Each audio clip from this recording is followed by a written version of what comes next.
सूत्र 121.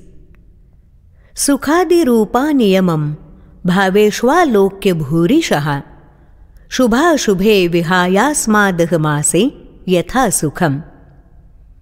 अनेक प्रकारच्या स्थितींमध्ये सुख इत्यादींची अनित्यता वारंवार पाहून, तसंच शुभ आणि अशुभ दोन्हीही सोडून मी सुखानं स्थिर आहे. नाथ सांगतात, ज्ञानाअभावी सामान्य माणूस नेहमीच सुखदुःखाच्या शुभ अशुभाच्या द्वंद्वात अडकून पडतो. दुःख टाळून सतत सुखाच्या शोधात आणि सुखांमागेच धावत राहतो.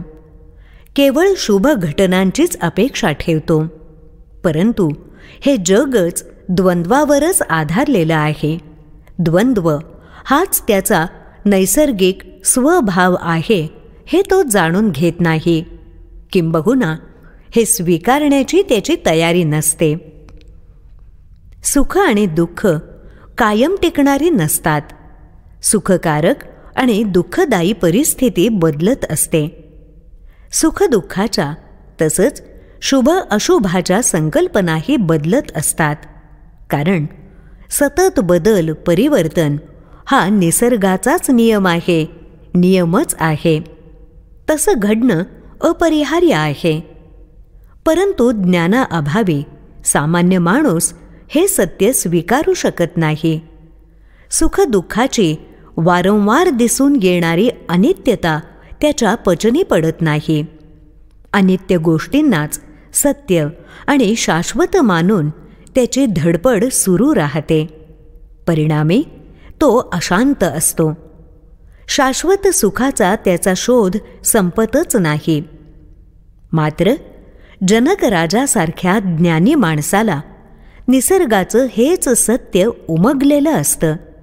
त्यामुळे तो सुख दुःख शुभ अशुभ सगळ्याचाच नैसर्गिक अंग म्हणून विचार करतो. तो कशाचाही आग्रही स्वेच्छेनं स्वीकार अथवा हट्टानं अव्हेर करत नाही.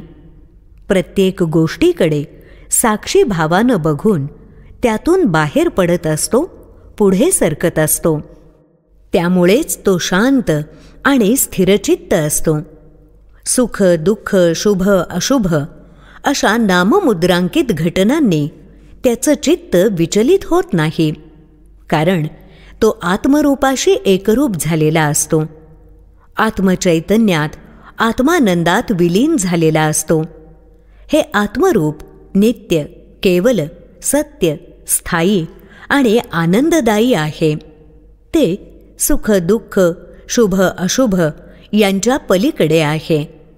आत्मज्ञानी ह्या क्षणिक सुख दुःख शुभ अशुभाच्या कल्पनांपासून मुक्त झालेला असल्यानं शांत आणि स्थिर असतो.